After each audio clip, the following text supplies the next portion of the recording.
آج 14 اگست ہے، جشن آزادی کا دن، انگریز سامراج سے نجات کا دن، ہندوستان سے الگ ہونے کا دن۔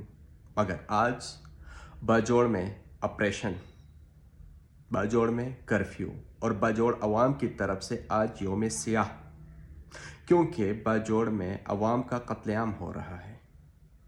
وزیرستان پہ ہم نظر ڈالیں، خیبر پہ نظر ڈالیں تو کرفیو کا سما، پورا بلوچستان کرفیو کا سما، سندھ اور جنوبی پنجاب کے کچھ اضلاع کچھے کے دہشت گرد ڈاکوؤں کے قبضے میں۔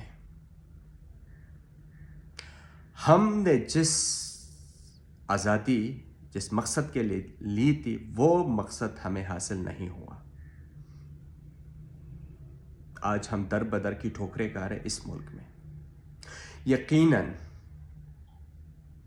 آزادی کا جشن منانا چاہیے، مگر اس حالت میں کیوں اور کیسے؟ آزادی وہ منائے جن کو لگتا ہے کہ وہ مملکت خداداد میں آزاد ہے۔